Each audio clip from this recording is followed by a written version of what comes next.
Ada tambah lagi nggak yang bisa?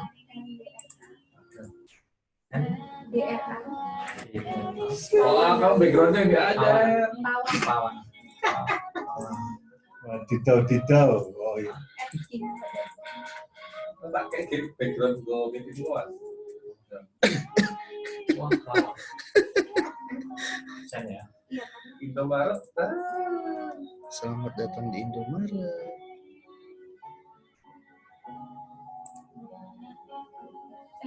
Jangan salah ngomong ini ke Ahmad.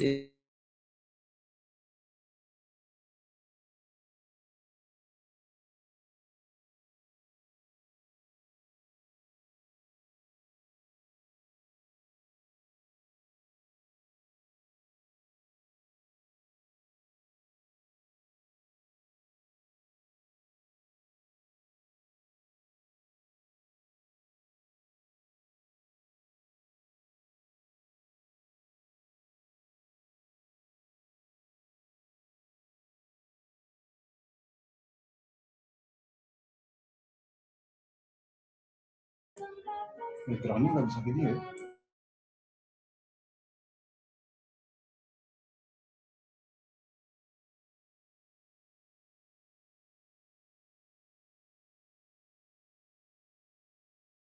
Yogyakarta bersama dengan Estungkara Riset dan juga Duas Co. Pada kesempatan siang menjelang sore hari ini kita akan membahas mengenai SLF, yaitu sertifikat layak fungsi dalam dalam rangka ketika gawat daruratan. Pembicara pada hari ini ada dua, yaitu yang pertama adalah Saudara Tarmizi Taher Luhuyanan, dan nanti pembicara kedua adalah Bapak Muhammad Zaki Mubarok sebagai ahli di bidang hukum tata ruang, khususnya tentang legalitas SLF ini. Baik, yang pertama, pembicara pertama akan disampaikan oleh Saudara Tarmizi Taher Luhuyanan, tapi sebelumnya saya bacakan dahulu CV beliau, yaitu yang bernama lengkap Tarmizi Taher Luhuyanan, Sarjana Teknik, lahir di Maluku Tenggara tanggal 13 Mei 1994, riwayat pendidikan SD sampai SMA di Kota Tual, lalu S1 di jurusan Teknik Sipil FTSP Universitas Islam Indonesia Yogyakarta.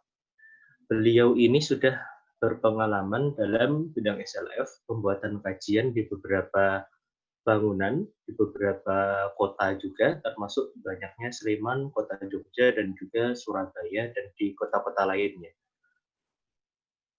Begitu aja mungkin dari saya untuk pengantarnya. Nanti diberikan waktu kepada Saudara Tarmizi Taher untuk memberikan penjelasan materinya.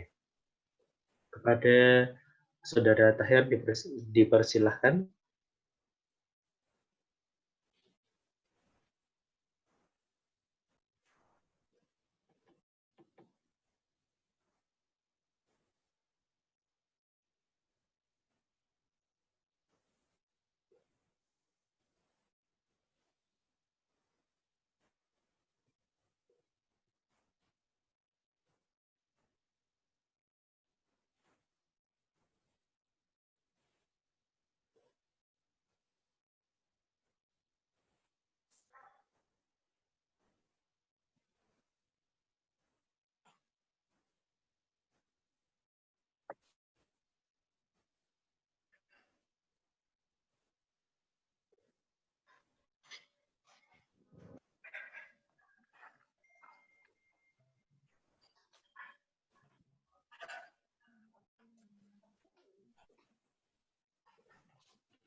Oke, terima kasih.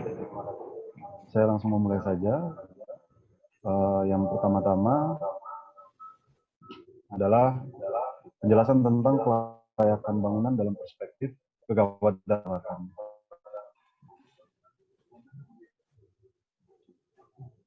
Di sini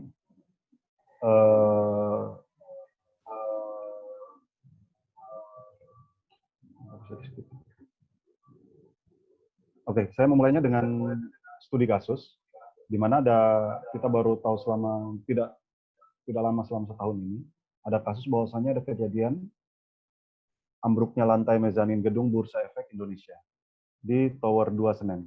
Nah, kejadian ini cukup menggemparkan di ranah nasional, pemberitaannya sangat luas, di mana bangunan mezanin ini memakan korban sangat banyak. Setelah itu, dipertanyakan apakah bangunan-bangunan di Indonesia ini sudah terverifikasi semua atau belum terkait mengenai kekuatan bangunannya.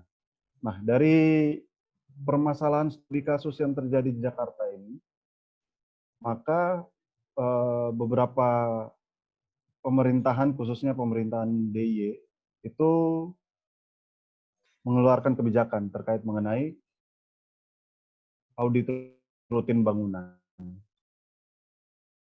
Nah, padahal kejadian itu kan baru terjadi sekitar setahun lebih yang lalu, pada 2017-18. Sedangkan peraturan untuk pengauditan bangunan itu sudah ada sejak tahun 2007.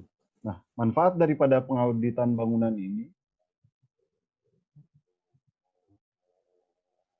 yaitu dia untuk kita mengetahui bahwasanya pemeriksaan berkala untuk memastikan kelayakan atau keandalan bangunan suatu gedung, sehingga tidak membahayakan bagi penghuni bangunan itu. Itu pun statement yang diberikan oleh beberapa pejabat tinggi negara untuk pengauditan bangunan. Dalam pengauditan bangunan ini sebenarnya sudah ada peraturan seperti saya sampaikan tadi, bahwasanya ada Permen PU nomor 5 tahun 2007.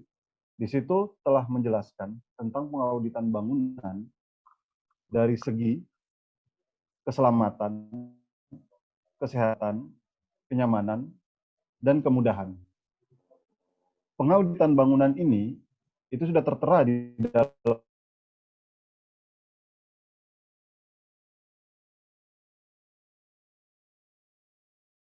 di mana poin-poin mengenai cakup sebagian besar materi-materi dalam arsitektural, struktural, mekanikal, elektrikal maupun lingkungan. Oke, untuk lebih mendalam saya akan jelaskan satu persatu poin ini. Yang pertama, pada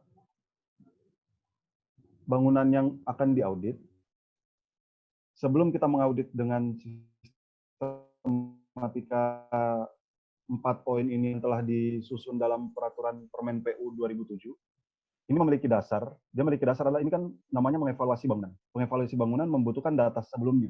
Nah, data sebelumnya yang dipakai oleh pengaudit bangunan adalah yang pertama data perencanaan bangunan. Di situ perizinan sebelumnya seperti AMDAL atau UKL-UPL. Berikutnya adalah IMB atau as-built drawing. Nah, ini adalah 2 poin besar dari perizinan sebelumnya sebelum masuk ke pengauditan bangunan atau yang biasa disebut dengan SLF ini. Oke, sampai paham di situ baru kita masuk ke 4 poin ini. Dari perizinan-perizinan sebelumnya akan dibagi dalam 4 poin ini. 4 poin keselamatan, kesehatan, kenyamanan, dan kemudahan. Selanjutnya, dari sisi keselamatan, ini kita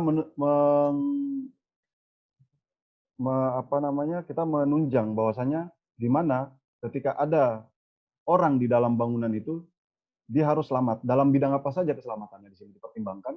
Ada bidang struktur, mekanikal, dan elektrikal. Di mana poin-poin di dalam struktural, mekanikal, elektrikal ini mencakup kemampuan struktur bangunan untuk menahan beban muatan. Jadi beban orang di dalam ini kuat atau tidak. Seperti contohnya mezanin di gedung sebelumnya itu. Jadi apakah mezanin ini cukup dengan jumlah orang 10, 20, itu diperhitungkan atau dievaluasi berdasarkan perencanaan sebelumnya. Yang kedua, proteksi kebakaran. Beberapa sebulan terakhir ini ada kebakaran suatu bangunan di Jakarta juga.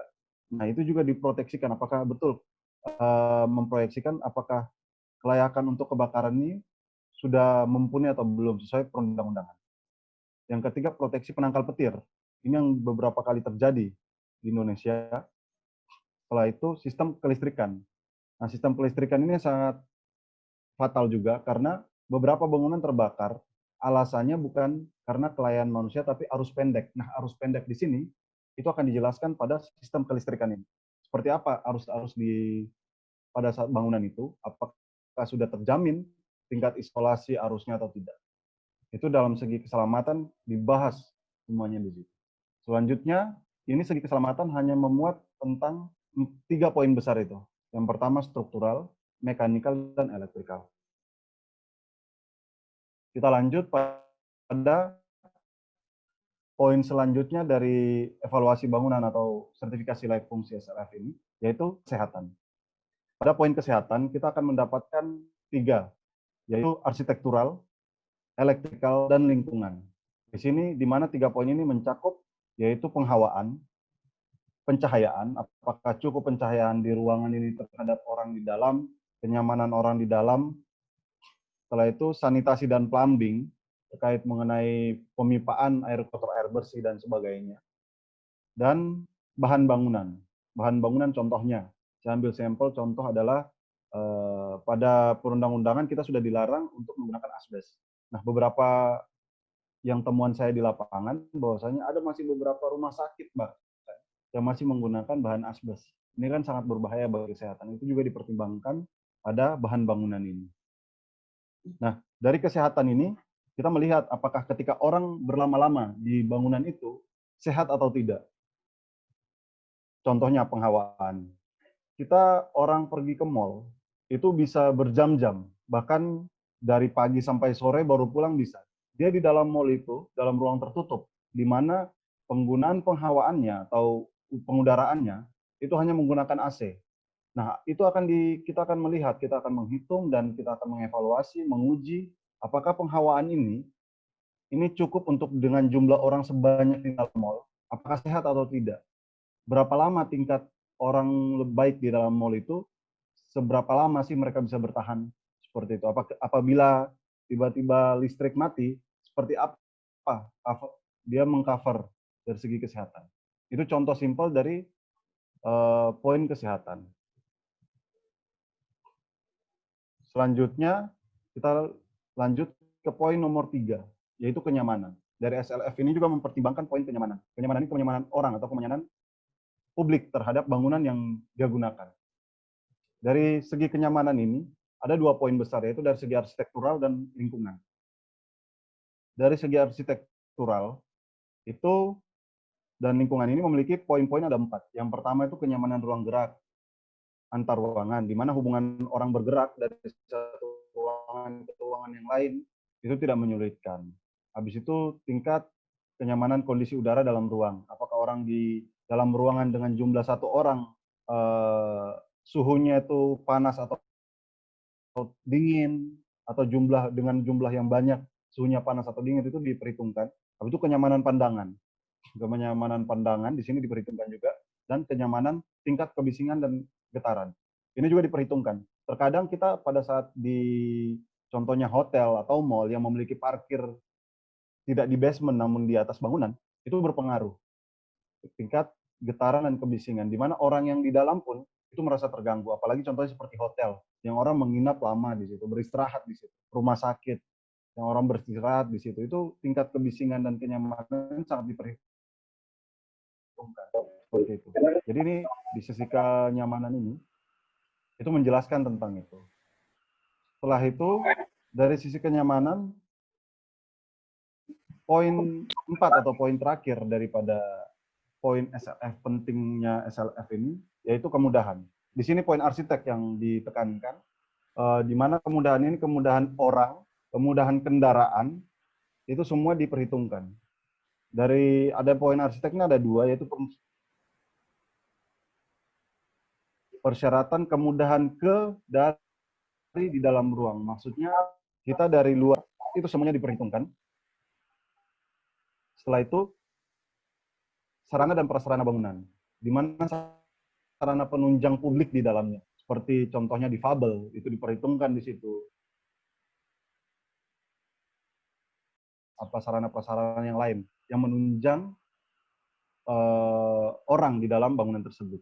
Itu 4 poin besar dalam hal teknis yang kita bahas. Jadi bungkusannya kita tetap seperti mengevaluasi bangunan pada umumnya, bahwasanya ada poin arsitektural kita perhitungkan, struktural kita perhitungkan, mekanikal kita perhitungkan, elektrikal kita perhitungkan, dan yang kelima adalah lingkungan. Namun dari 5 poin besar dari pengauditan bangunan itu dibagi, dipermudah dengan cara kita ketika membahas arsitektural saja, orang awam tidak paham arsitektural ini apa sebenarnya pembahasan. Maka dalam perundang-undangan PUPR ini dia memudahkan dengan kita membahasan pokok keselamatan. Keselamatan itu akan memuat poin-poin apa saja. Nah, dari 4 poin ini baru kita nilai. Jadi secara keseluruhan kita tidak menilai dalam struktur nilainya berapa, arsitektural nilai berapa, mekanikal, elektrikal, dan lingkungan itu nilainya berapa, itu tidak.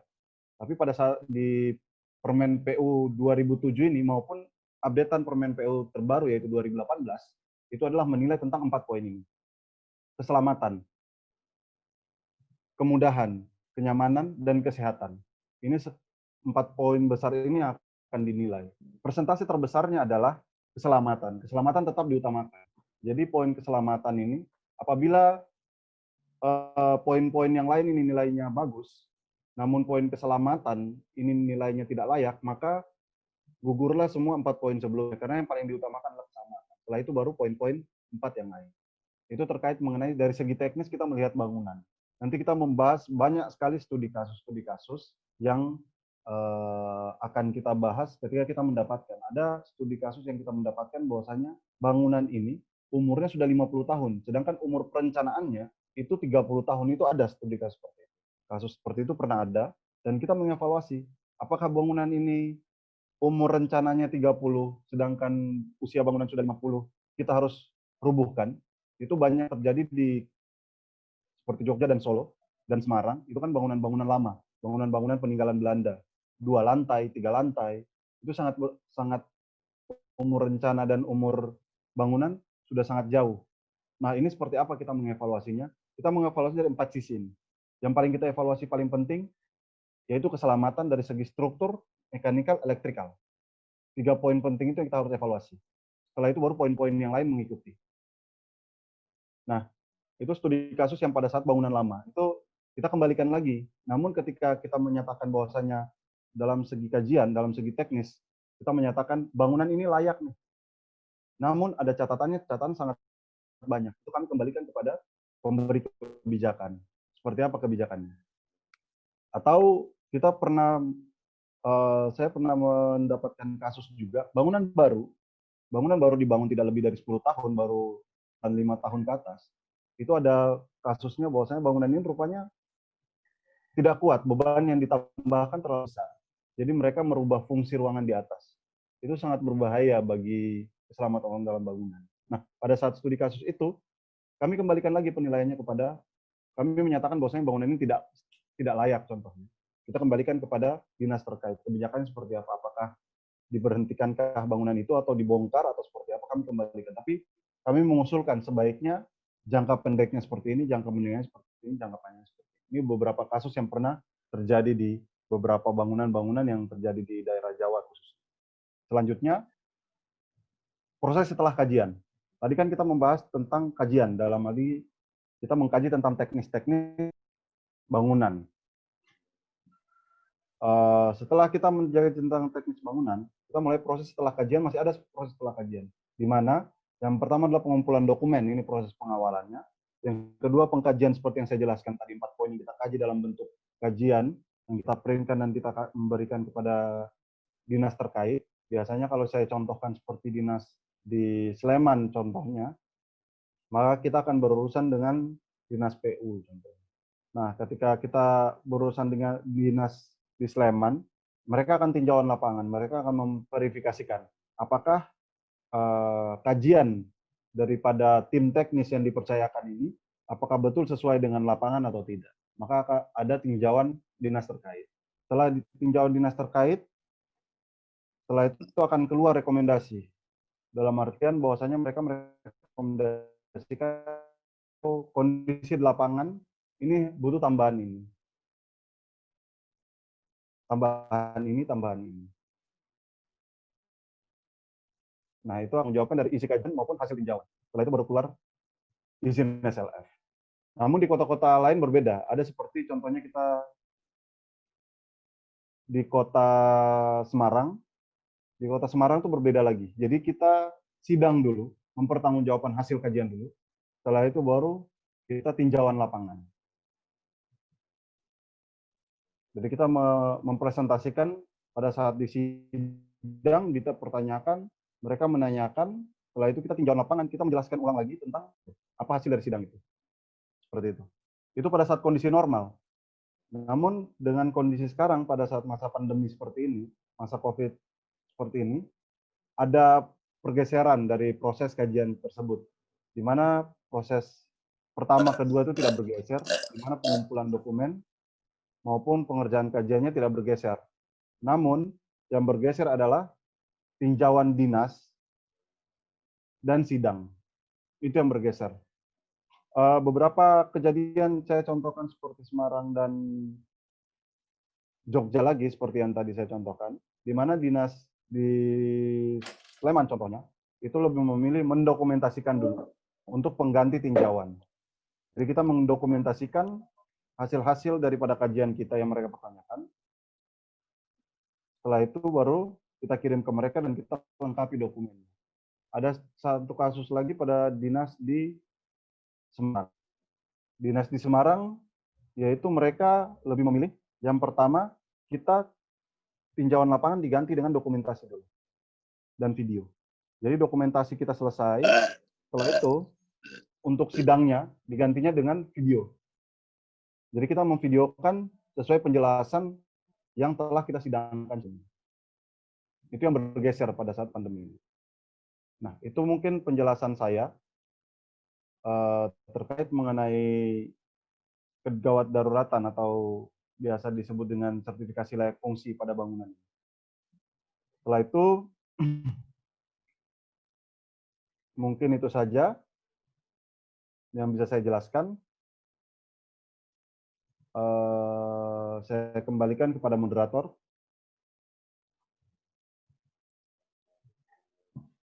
Terima kasih Pak Taher atas penyampaian materinya. Mungkin bisa ditambahkan. Tadi kan sudah disampaikan bahwasanya SLF ini terkait juga dengan penilaian dari 4 aspek. Kita sebut 4K gitu ya. 4K tadi keamanan, kesehatan, kenyamanan, dan juga kemudahan. Serta masing-masing 4 aspek tersebut ada aspek turunannya, yaitu dari bidang arsitektural, bidang struktural, bidang mechanical electrical, dan juga bidang lingkungan. Nah, yang biasanya paling menjadi permasalahan kalau di praktik itu apa tuh Pak? Maksudnya yang menjadi permasalahan bangunan yang urgent, yang sering ditemui.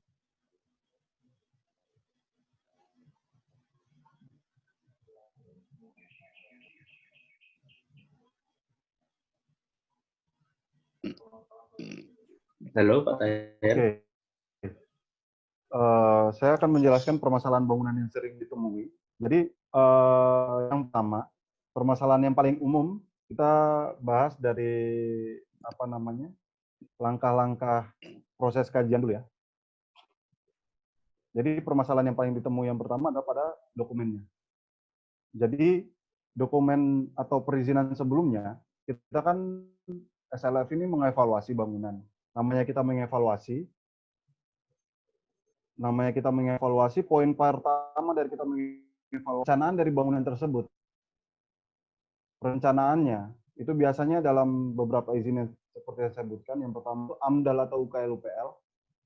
Yang kedua adalah IMB dan As-Built Drawing. 2 poin ini adalah poin penting. Jadi yang saya temuin paling banyak kejadiannya itu dari 2 dokumen penting ini. Itu yang belum ada pada bangunan. Itu beberapa kasus untuk dokumen. Sedangkan ini dokumen yang penting. Yang kedua, itu masalah dokumen yang paling penting dulu. Yang kedua adalah terkait mengenai kasus di lapangan, yaitu ketika kita meninjau lapangan untuk mengkonfirmasi data yang ada diberikan. Beberapa pemilik bangunan tidak memahami betul tentang bangunan itu sendiri. Itu yang menjadi kesusahan kami di lapangan. Namun itu bisa bisa dibantu dengan cara kita harus mengevaluasi lebih detail, kita harus memeriksa, menguji, dan sebagainya. Yang ketiga adalah poin paling riskan adalah ketika bangunan-bangunan itu dalam kondisi tidak prima.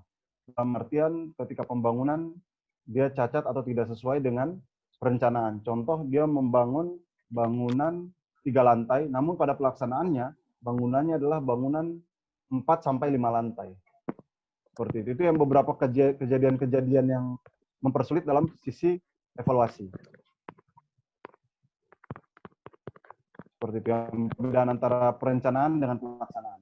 Ini hampir semua bangunan yang kami evaluasi, kasus paling besar yaitu perbedaan perencanaan dengan pelaksanaan.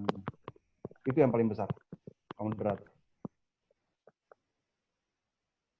Oke, terima kasih Pak Tahir. Sekali lagi kita mintakan kepada para peserta untuk tolong di-mute dulu dalam penyampaian materi. Mic-nya tolong di-mute sehingga tidak ada suara lain yang mengganggu peserta lain dalam mendengarkan materi. Gitu, terus nanti kita akan beranjak ke pemateri kedua, yaitu Bapak Muhammad Zaki Mubarok. Tapi sebelumnya saya sampaikan pada para peserta, silahkan untuk meninggalkan pesan di chat untuk nanti siapa yang akan bertanya. Nanti setelah penyampaian materi kedua akan kita buka sesi tanya jawab. Jadi yang berniat untuk bertanya bisa mungkin disampaikan dulu lewat chat, terus nanti bisa kita sampaikan siapa yang akan bertanya. Begitu. Selanjutnya materi kedua akan kita beralih. Kalau tadi materi pertama berdasarkan dari awal tekniknya, dari bagaimana sertifikat layak fungsi itu dibuat, kajiannya seperti apa. Lantas yang kedua ini nggak kalah penting juga, yaitu tentang aspek legalnya, tentang aspek hukum dari sertifikat layak fungsi, khususnya di pada masa pandemi COVID-19 ini. Materi akan disampaikan oleh Bapak Muhammad Zaki Mubarok. Saya sampaikan kurikulum vitae beliau, lahir di mana tanggal 15 Februari 1987, alamat di Condong Catur, Yogyakarta, Sleman. Beliau S3 di Fakultas Hukum UNS, Sandwich Utrecht University Belanda, S2 FHUGM, S1 FHUII. Aktivitas dan pengalaman organisasi beliau, tenaga ahli pada Sekretariat Daerah, bidang P3ADK Kota Yogyakarta, tenaga ahli pada bidang pekerjaan umum, tenaga ahli pada Dinas Pekerjaan Umum, Perumahan, dan Kawasan Permukiman Kota Yogyakarta, dan juga tim ahli di beberapa kota lainnya, dan juga sebagai anggota dari Paradi di Sleman, sebagai anggota pengurus dari Ranting Muhammadiyah Condong Catur, dan juga pengalaman organisasi lain-lainnya. Maka dari itu, kita sampaikan kepada Pak Zaki, waktu dan tempat dipersilahkan untuk penyampaian materi.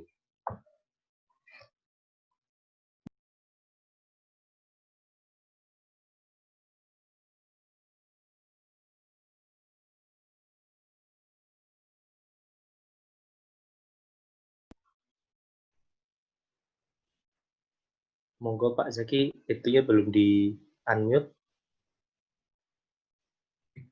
Oke, sorry, mohon maaf. Assalamualaikum warahmatullahi wabarakatuh. Salam sejahtera bagi kita semua. Mohon maaf, tadi saya agak ada kendala, harus saya yang pertama tadi, supaya masuknya enak. Ya, jadi saya akan bicara soal aspek legal dari sertifikat layak fungsi. Ya. Sertifikat layak fungsi itu sendiri merupakan klausul yang ada di dalam Undang-Undang Pembangunan Gedung. Ya, pendefinisiannya sih secara letterless, secara tertulis di dalam undang-undang itu adalah sertifikat yang diterbitkan oleh pemerintah daerah, ya, kecuali untuk bangunan fungsi khusus oleh pemerintah pusat untuk menyatakan kelayaan fungsi suatu bangunan gedung baik secara administratif maupun teknis sebelum pemanfaatannya. Jadi secara hukum, setiap bangunan yang ada di seluruh wilayah negara Republik Indonesia ini sebelum dioperasionalkan itu wajib memiliki SLF. Ya, itu pendefinisian menurut undang-undang. Ya, SLF sendiri diatur di dalam Undang-Undang Nomor 28 tahun 2002 Jadi beberapa orang menganggap SLF ini sebagai aturan baru atau hal baru dalam dunia perizinan, dalam dunia bangunan gedung. Padahal sesungguhnya SLF ini sudah ada sejak 2002. Namun secara efektif, ya SLF ini baru mulai dilaksanakan di beberapa kota besar Indonesia itu sejak 2010-an. Dengan nama yang berbeda-beda. Ada izin pemanfaatan bangunan gedung untuk DKI Jakarta, ada izin layak huni untuk daerah Jawa Timur Raya. Ya. Nah, untuk Jogja sendiri, DIY baru sekitaran tahun 2013-2014 baru mulai digalakkan. Nah, belakangan SLF menjadi hal seksi di mana proses perizinan selalu mensyaratkan SLF. Di mana kalau kita tahu tidak bisa melanjutkan tahap perizinan selanjutnya sebelum ada SLF. Ya, jadi itulah latar belakang kenapa SLF kemudian menjadi barang seksi belakangan ini, ya, karena perizinan lanjutan tidak dapat dilaksanakan karena harus ada sertifikasi dulu kelayakan fungsi bangunan. Nah, inilah yang kemudian membuat orang bingung. SLF ini baru ya, padahal sudah lama sekali ada dan bukan barang baru. Ya. Nah, kenapa sih bangunan apa saja sih yang harus di SLF-kan? Kalau menurut Undang-Undang Bangunan Gedung dan PP nomor 36 tahun 2005, bangunan yang harus di SLF-kan itu adalah terdiri dari 4 jenis tipe bangunan, yaitu bangunan gedung sederhana 1 lantai. Jadi rumah-rumah kita yang kita tinggali itu secara yuridis formal, secara aturan, itu wajib di SLF-kan kalau bicara aturan aturan secara kontekstual. Ya. Sebenarnya semua harus di SLF-kan. Ya. Selain itu ada bangunan gedung sederhana 2 lantai. Nah, ini bicara soal ruko. Ruko itu harus ada layak fungsinya. Kalau dia belum layak fungsi, maka belum boleh dioperasionalkan. Sekali lagi, ini berdasarkan peraturan perundang-undangan. Karena di Indonesia ini, apa yang disebutkan dalam peraturan perundang-undangan belum tentu senyatanya ada dalam praktek penegakan hukumnya. Yang ketiga adalah bangunan gedung tidak sederhana dan khusus hingga 5 lantai. Ya, ini yang juga harus di SLF-kan. Yang keempat, yang terakhir, ya, bangunan gedung tidak sederhana dan khusus lebih dari 5 lantai.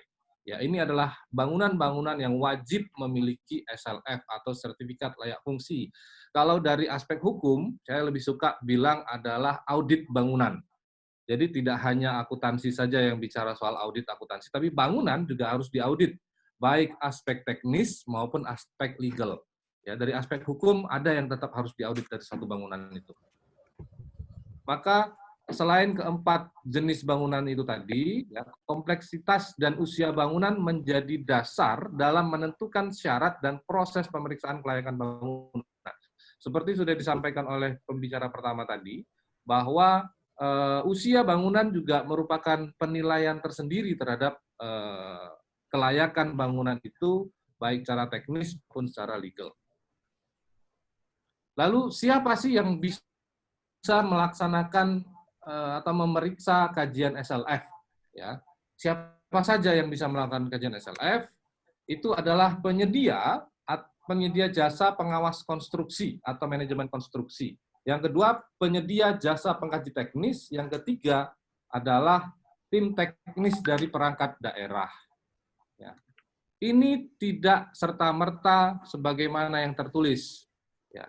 Karena penyedia jasa tidak bisa memeriksa bangunan-bangunan yang nomor 1 ini, penyedia jasa pengawas konstruksi atau manajemen konstruksi, ini tidak bisa melakukan SLF terhadap bangunan yang tidak dia awasi.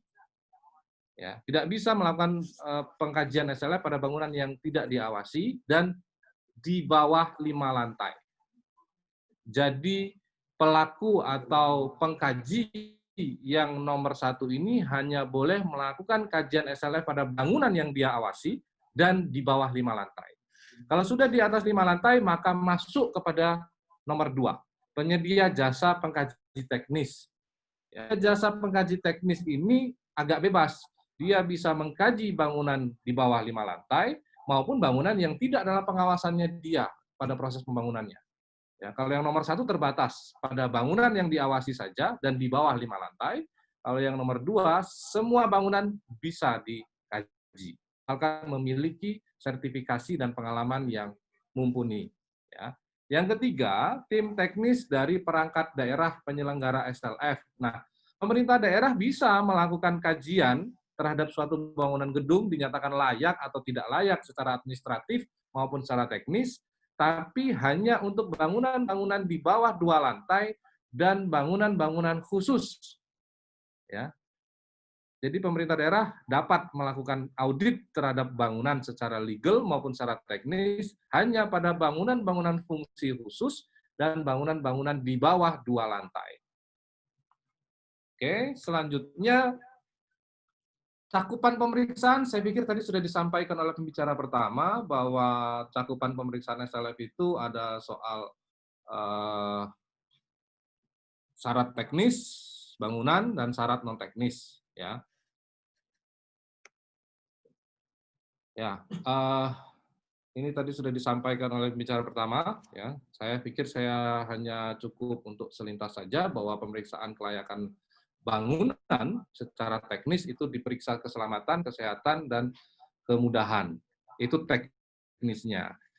Nah, sementara secara lingkungan, secara legal, ya, para legal memeriksa dokumen administratif bangunan dari mulai sertifikat tanah, IMB, dan sertifikat perizinan-perizinan lainnya. Ya, jadi tidak sekedar memeriksa teknis bangunan, ya, karena domain pemeriksaan kelayakan fungsi bangunan gedung itu tidak serta-merta miliknya teman-teman teknis saja, tapi juga memerlukan kajian teknis, kajian legal dari teman-teman hukum. Ya. Lalu apa saja yang merupakan syarat dari tata bangunan? Ya. Tata bangunan akan memeriksa soal peruntukan bangunan gedung. Nah, ini bagian legal nih. Peruntukan bangunan gedung harus disesuaikan dengan IMB. IMB bangunan gedung harus sesuai dengan fungsi bangunan gedung yang tertuang dalam peraturan daerah bangunan gedung, rencana tata ruang wilayah, atau rencana detail tata ruang. Ya. Banyak hal saya melihat profil peserta pada hari ini ada yang IMB itu harus dicek. Yang bagaimana disampaikan oleh tadi akan menjadi problem ketika audit bangunan itu antara fisik bangunan dan IMB berbeda.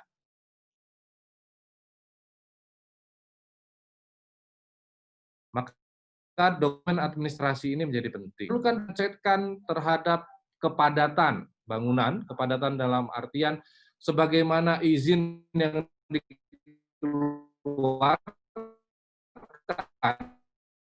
dalam rencana tata ruang dan wilayah yang ada di dalam boleh ditutup oleh beton. Lalu berapa ketinggian yang diizinkan oleh pemerintah setempat terhadap bangunan tersebut, dan berapa jarak bebas bangunan terhadap jalan, terhadap bangunan sekitar, terhadap lokasi-lokasi lain. Nah, itu semua ada pada bagian audit legal. Itu diperiksa. Yang mana kemudian ada korelasi pemeriksaan arsitektur bangunan yang memeriksa kaidah estetik bangunan, fungsi tiap ruang, ruang terbuka hijau, ya itu diperiksa dalam proses pemeriksaan SLF ini. Ya. Nah, ada juga pengendalian tentang dampak lingkungan.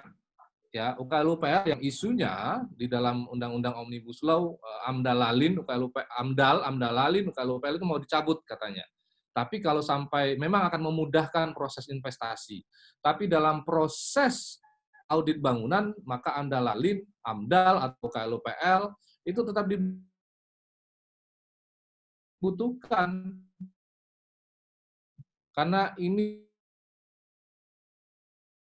dipakai sebagai data awal untuk berdiri.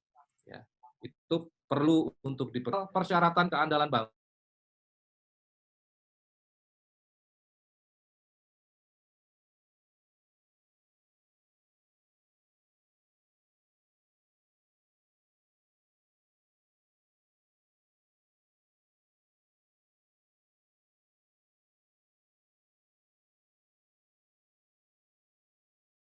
sanitasi dan lain-lain, kenyamanan juga ya perlu diperhatikan bahwa dalam era-era berlaku peserta sekalian yang sudah yang dari bidang bisnis, maka perizinan akan terhenti ya, tingkat kepercayaan atas bangunan berkurang ya.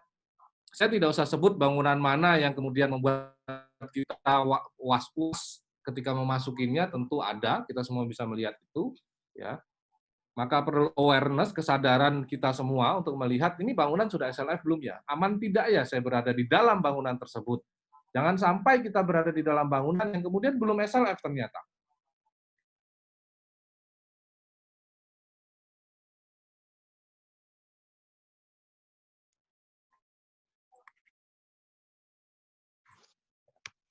Ada resiko terhadap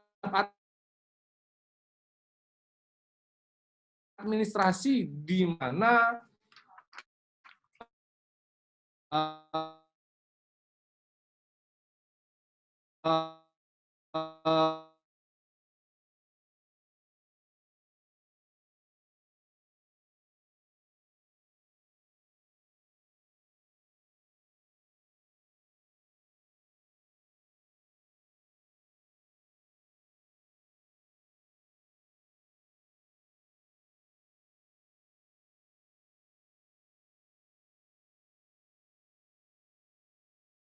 kenapa? Monggo dilanjutkan Pak Zaki, mungkin tadi sinyalnya agak jelek.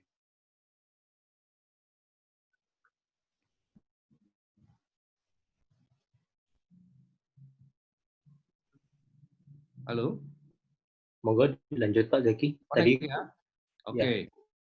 Selanjutnya, jangan lupa setiap undang-undang itu akan mempunyai aspek pidana. Maka setiap bangunan gedung yang belum memiliki SLF punya resiko pidana 3-5 tahun dan atau, nah ini kita harus perhatikan, ini maknanya bukan fakultatif ya. Ini bisa pilihan atau bisa dikenakan dua-duanya, sedang kena penjara, kena denda 10% dari nilai bangunan.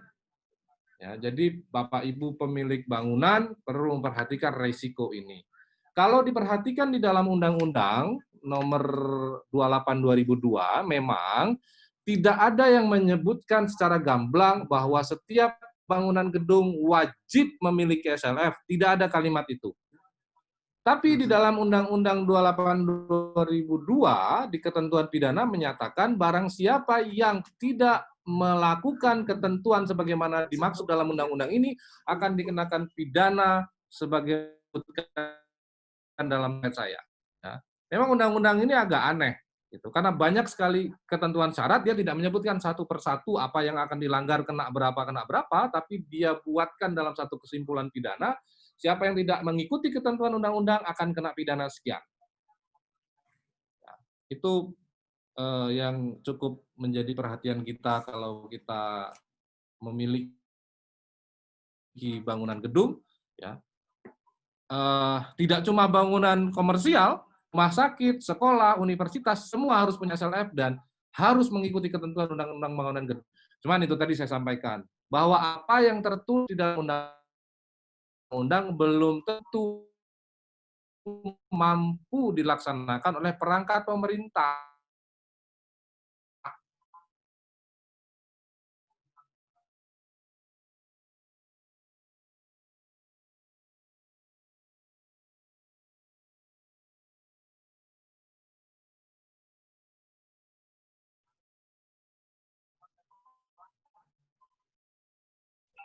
Kita tidak bisa hanya berdiri di atas satu undang-undang yaitu Undang-Undang Gedung 28 2002, maka kita harus dengan hak dan kewajiban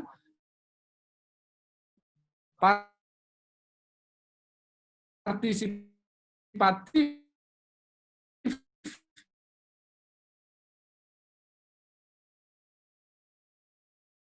profesional dan non diskriminatif 9. Ya, tentang publik, walaupun kondisinya pandemi abnormal atau gawat darurat seperti sekarang ini, tidak boleh. Mengganggu sih. Ya, oke. Jadi layanan publik tidak boleh tertutup dalam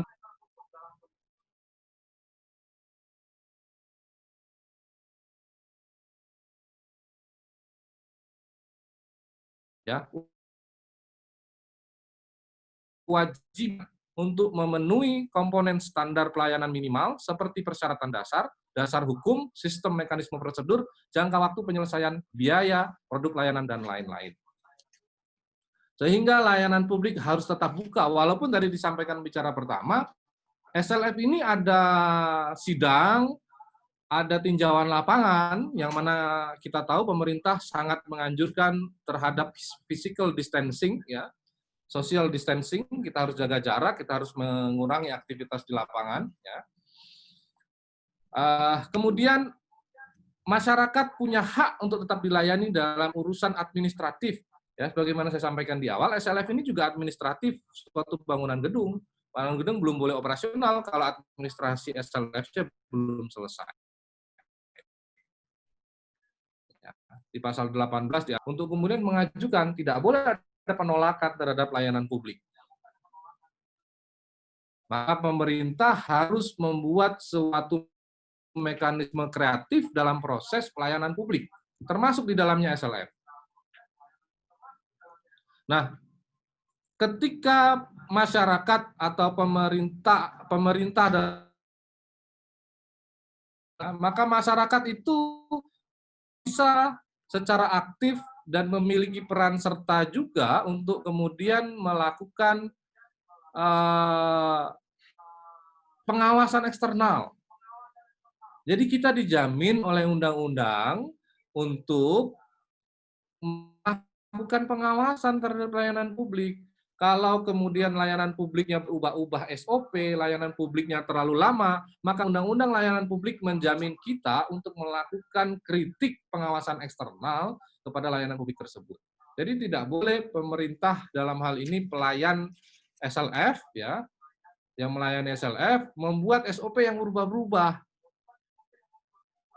Kecuali situasinya abnormal seperti sekarang ini, yang mana ada peninjauan menjadi online peninjauannya, yang tadinya ada sidang di tempat yang sama, sidangnya berubah gitu.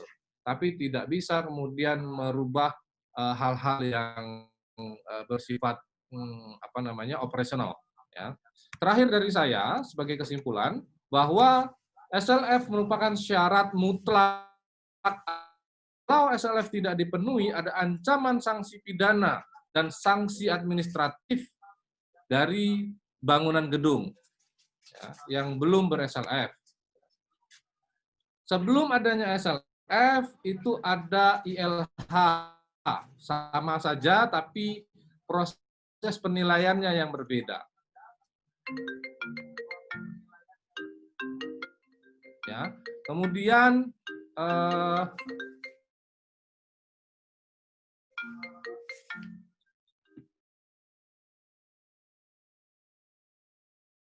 ILH dan SLF itu pada komponen penilaian, ya, penyusunan kajian SLF itu memakai software khusus. Ya. Apabila sudah terlanjur ILH, maka wajib mengulang SLF. Saya sampaikan, saya rasa demikian yang bisa saya sampaikan. Ya, kalau ada pertanyaan, saya membuka seluas-luasnya. Apabila masih ada waktu, kurang lebihnya saya mohon maaf. Assalamualaikum warahmatullahi wabarakatuh. Ya, terima kasih Pak Zaki atas penyampaian materinya. Jadi kita tercerahkan ya. Intinya adalah dari adanya pandemi COVID-19 ini tidak menjadikan pemilik usaha perizinannya tersendat. Ya, jadi tetap kita bisa gunakan, walaupun tidak di aturan tentang SLF, tapi aturan-aturan terkait sehingga tidak merugikan para pelaku usaha. Baik, ini Pak Zaki dan Bung Taher, ada pertanyaan. Mungkin saya sampaikan aja dulu urutannya, terus nanti silahkan yang sudah mendaftarkan melis nama untuk bertanya, nanti untuk open mic, untuk menyampaikan keluh kesahnya, untuk menanyakan secara langsung apa yang menjadi keresahannya terkait dengan SLF pada masa pandemi Corona ini. Yang pertama adalah dari Bapak Raga Subekti, dari KJPP Effendri Rais. Ini kalau nggak salah kantornya di Bekasi ya. Ya silahkan Bapak Raga Subekti untuk open mic untuk menanyakan secara langsung. Selamat sore. Sore Pak, silahkan. Oh ya. Ya, selamat sore. Untuk itu Pak, saya ingin menanyakan terkait bangunan yang IMB-nya anggaplah ruko ya. Ruko IMB-nya ruko 2 lantai. Tapi kalau kita ke lapangan, waktu kita survei ke lapangan gitu kan, dia 3 lantai gitu. Nah, kami sebagai penilai publik kan hanya menilai bangunannya aja gitu, value bangunan sesuai di lapangan gitu. Tapi karena IMB-nya cuma 2 lantai, untuk status 1 lantainya ini tuh apa gitu? Apakah bangunan ini legal apa ilegal gitu? Karena takutnya ya kan karena penilai publik ini di bawah Menteri Keuangan, takutnya kami bermasalah di kedepannya gitu. Oke, itu aja sih Pak. Terima kasih.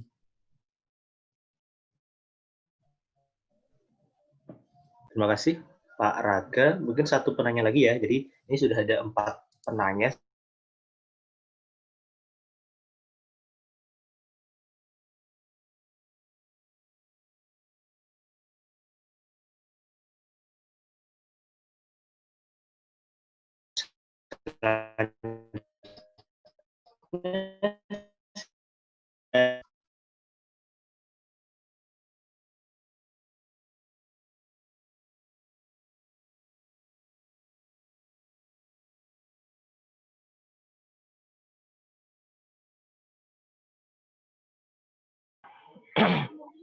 Jadi gini, tadi Pak Zaki menyampaikan, jadi salah satu pihak yang bisa mengeluarkan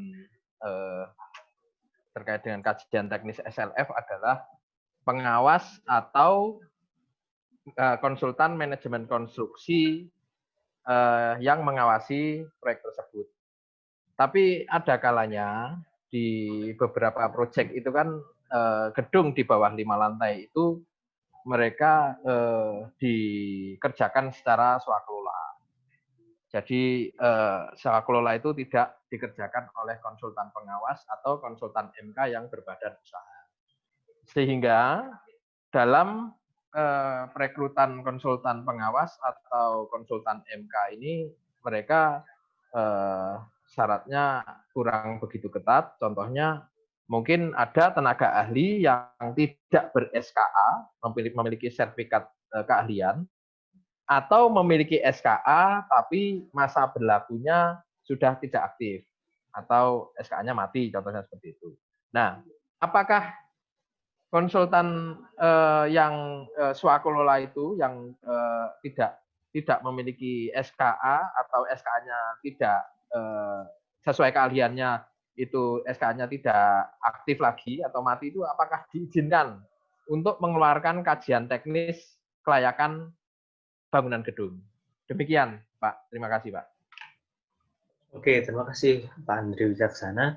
Mungkin bisa dijawab. Sepertinya kedua ini pertanyaan lebih menjurus kepada legalnya. Jadi yang pertama, Mas Raga Subekti dari KJPP Effendri Rais. Ini KJPP bagi yang belum tahu adalah kantor jasa penilai publik ya. Jadi tadi yang ditanyakan adalah terkait kalau IMB-nya 3 lantai, tapi terbangunnya 5 lantai, terus statusnya seperti apa dan bagaimana proses SLF. Terus yang selanjutnya adalah terkait dengan legalitas bagi orang-orang atau pihak-pihak yang akan melakukan, dan kalau nggak punya SKA gimana atau gimana, Monggo mungkin dari Pak Haji dulu untuk menjawabnya.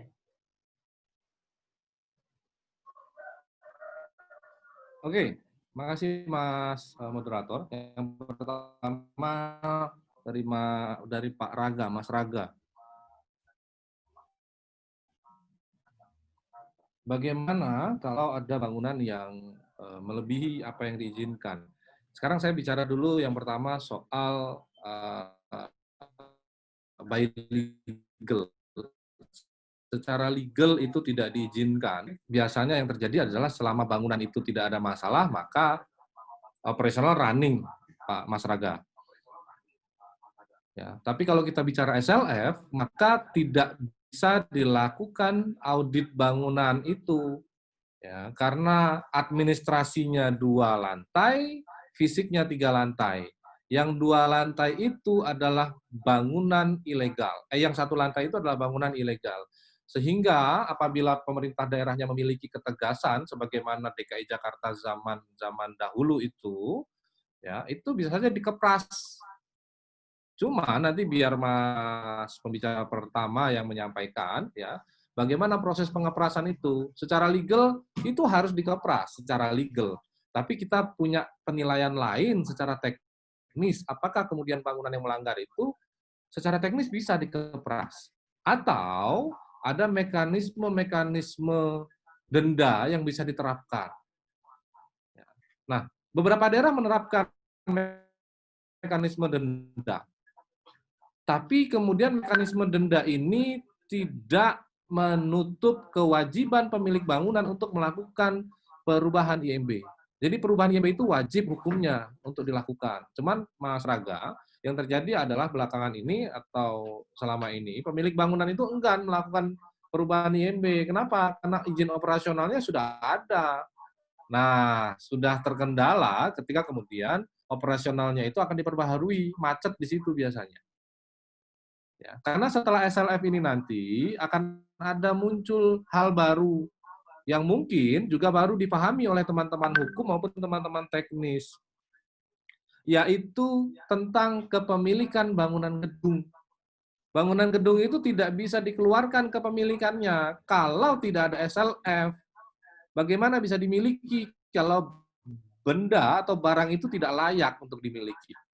Ya, Undang-Undang 2002 ini mengatur soal kepemilikan bangunan gedung, kepemilikan tunggal. Karena kalau kepemilikan majemuk, kepemilikan lebih dari satu itu diatur di Undang-Undang Rumah Susun. Ya, jadi tidak bisa kepemilikan bangunan gedung itu dilakukan kalau tidak ada dokumen SLF yang legal. Nah, saya tidak tahu bagaimana kemudian KJPP menilai, tapi setahu saya kantor penilai ISEL itu nggak mau menilai kalau tidak ada IMB-nya. Itu yang saya tahu. Ya. Soalnya bangunan itu sudah ada IMB-nya, baru dia mau nilai. Bangunan yang tidak ada IMB tidak akan dia nilai. Walaupun pemilik bangunan ngotot, bangunan saya 3 lantai, nilai 3 lantai dong, nggak bisa. KJPP hanya mau menilai yang 2 lantai sesuai dokumen legal. Karena pendapat yang disampaikan KJPP juga pendapat hukum, dapat dipertanggungjawabkan.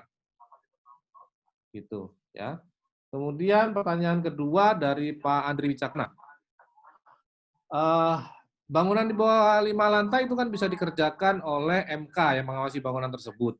Bagaimana kalau MK-nya ini secara tradisional? Bukan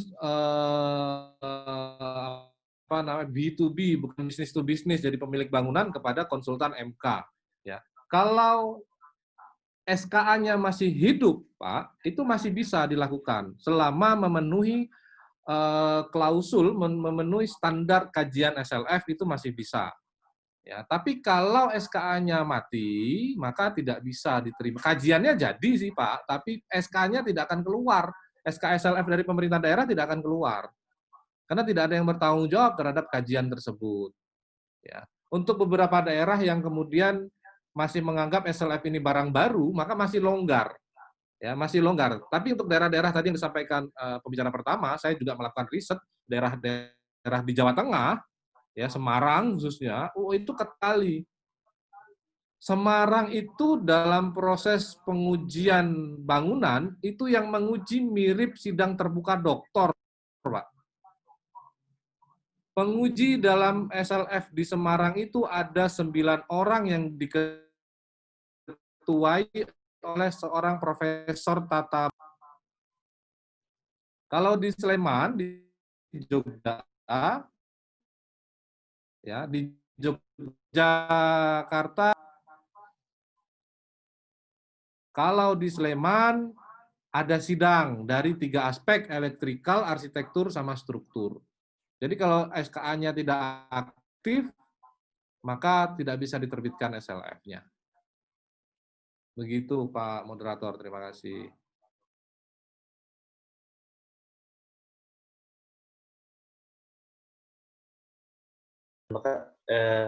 Oh maaf, lupa unmute. Terima kasih Pak Zaki atas jawabannya. Mungkin bisa disambung dengan pemateri pertama, Pak Tahir. Silahkan tadi terkait dengan bagaimana cara pengeperasan apa tadi namanya bangunan, dan juga bagaimana terkait dengan SKA yang tadi ditanyakan. Oke, terima kasih. Mungkin untuk masalah pertanyaan kedua, itu sudah dijelaskan oleh Pak Zaki cukup jelas terkait mengenai izinnya dalam hal SKA. Saya akan melakukan dari segi teknis terkait pertanyaan pertama. Mengenai bangunan, ketika itu IMB-nya 2 lantai, namun pada saat pengerjaan lapangan ada 3 lantai. Ini yang sangat bermasalah. Bukan hanya bermasalah di IMB-nya, namun bermasalah di orang yang menggunakan bangunan itu. Karena perencanaan awal, IMB kan ini sebagai perencanaan awal. Berarti kan ini menjadi patokan untuk kontraktor membangun suatu bangunan. Ketika kontraktor membangun suatu bangunan tidak sesuai IMB atau tidak sesuai perencanaan, itu sangat berbahaya. Itu menjadi kesulitan ketika kita akan mengevaluasi suatu bangunan atau mengaudit suatu bangunan. Pengauditan ini dari segi, saya berbicara dari segi teknis untuk SLF ya, sertifikasi layak fungsi bangunan. Ketika bangunan itu penambahannya adalah jumlah lantai, itu akan kita perhitungkan dulu, akan kita buat pemodelan dulu seperti apa daya tahan dari bangunan itu, apakah layak atau tidak, apakah kuat atau tidak, fungsi di atas itu apakah terbeban atau tidak, itu akan dibuat metode sendiri untuk terkait mengenai auditan ini. Namun kebanyakan yang beberapa dari bangunan yang kami periksa adalah kebanyakanlah beban muatannya itu tidak lebih daripada pembebanan sebenarnya. Itu biasanya dilakukan perkuatan. Ada beberapa bangunan yang kami mengajukan bahwasanya bangunan tidak layak ketika difungsikan sekarang. Namun, kalau kita bongkar biayanya sangat besar, atau membangun ulang biayanya sangat besar. Biasanya akan ada perkuatan. Banyak metode-metode perkuatan dari struktur itu sangat banyak metodenya. Yang paling sering dijalankan adalah perkuatan menggunakan dilapisi lagi struktur-struktur intinya seperti itu. Tapi itu butuh pemodelan yang lumayan memakan waktu. Seperti itu. Itu terkait mengenai IMB. Dan menurut saya itu harus perubahan IMB. Kalau sampai sudah berubah daripada fungsi dan tingkatan bangunan. Itu dari segi struktur. Mungkin seperti itu Pak Moderator, saya kembalikan. Terima kasih. Oke, jadi terkait dengan pertanyaan pertama tadi, SLF tidak bisa dilanjutkan kalau mungkin IMB belum diperbaikin seperti itu ya, kurang lebih ya. Jadi untuk bangunan yang diizinkan 3 lantai tapi terbangunnya 5 lantai, maka harus ada perbaikan atau perubahan IMB. Baik, selanjutnya penanya ketiga yaitu adalah dari notaris, dari Ibu Reni sebagai notaris, akan tetapi beliau tadi chat pribadi ke saya minta untuk dibacakan pertanyaannya karena beliau sedang tidak memungkinkan untuk open mic. Jadi pertanyaannya begini, Pak Tahir dan Pak Zaki, bagaimana intinya dari pertanyaan beliau adalah bagaimana konsekuensi dari pemilik bangunan yang mana bangunan tersebut sejak awal tidak memiliki perizinan, mungkin nggak punya IMB dari awal, nggak punya SLF, otomatis kalau IMB tidak ada kan tidak bisa melanjutkan progres untuk SLF. Tapi perizinannya tidak ada, tetapi bangunan ini difungsikan. Apakah nantinya akan ada sanksi dan seperti apa sanksinya dari pemerintah daerah dan lain-lainnya? Itu pertanyaan dari Ibu Reni Notaris.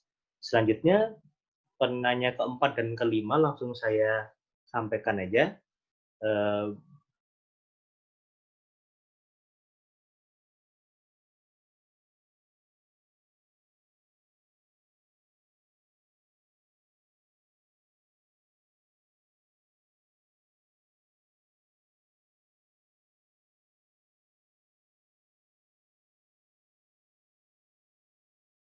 Pak moderator mungkin dipencet dulu itu karena tidak dengar suaranya. Oh, sorry, kepencet ya. Jadi pertanyaan dari Reni Notaris sudah belum ya tadi ya? Sudah ya? Oke. Saya lanjutkan dari penanya keempat, yaitu Bapak Yudhistira dari LKBH FHUII. Monggo untuk Pak Yudhistira untuk open mic. Baik, terima kasih atas kesempatannya. Jadi pertanyaan saya ada dua. Pertanyaan saya tujukan kepada dua pemateri ya. Jadi pertanyaan saya pertama, apakah syarat CLF itu hanya sebagai syarat formil dalam undang-undang tentang bangunan gedung? Maksud saya begini, ketika dalam gedung tersebut sudah berjalan atau sudah aktif, dan ternyata dalam berjalannya waktu, gedung tersebut mengalami kerusakan, sehingga ada timbul kerugian yang dialami oleh konsumen ataupun pengunjungnya itu sendiri. Itu bagaimana? Apakah sebenarnya SLF itu ada proses untuk di pre-nya atau maksud saya di awalnya saja, atau di pertengahan juga ada pengecekan lebih mendalam mengenai gedung itu sendiri. Terus kedua, dalam hal masa kekarantinaan seperti ini, kan memang tidak memungkinkan untuk tatap muka dalam hal pengecekan teknis bangunan ketika proses bangunan itu sedang dibangun. Maksud saya, apakah dimungkinkan ketika pengecekan teknis bangunan itu diganti dengan menggunakan drone? Karena kalau mungkin saya mohon maaf, saya akan membandingkan dengan lembaga lain seperti BPK. Kalau BPK sendiri, menurut ketuanya yang pernah menyampaikan dalam diskusinya, dia kalau pengecekan dalam hal teknis itu sudah menggunakan drone. Nah, apakah memungkinkan dengan dalam hal teknis untuk pengawasan bangunan di lapangan seperti itu? Terima kasih. Baik, terima kasih Mas Yudhistira ya dari LKBH FHUII. Mungkin kita sambung aja dari Mbak Sekar dari Lipo Plaza. Ini yang akan melakukan perpanjangan SLF. Monggo, Mbak Sekar ini dengan user Maria Putri tadi kalau nggak salah. Monggo untuk open mic. Selamat sore. Yang sama saya Sekar dari Lipo Plaza Jogja, Bapak Ibu. Yang saya mau tanyakan adalah kebetulan untuk perusahaan kami nanti bulan Desember akan melakukan perpanjangan SLF. Yang mau saya tanyakan adalah apabila Maaf Mbak, suaranya kurang jelas. Ada suara lain kayaknya. Mungkin bisa untuk tes sudah.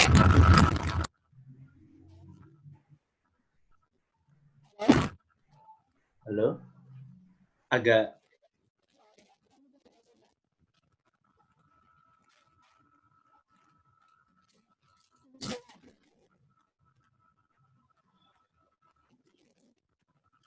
Halo Mbak Sekar? Halo? Ya, ya silahkan Mbak. Selamat sore, saya Sekar dari Lipo Plaza Jogja. Kebetulan di perusahaan Anda itu bulan Desember akan melakukan perpanjangan SLF karena sudah 5 tahun dari 2015. Nah, dari IMB kami sudah diskusi dengan DLH Kota bahwa di tempat kami ada pengalih fungsian lahan parkir.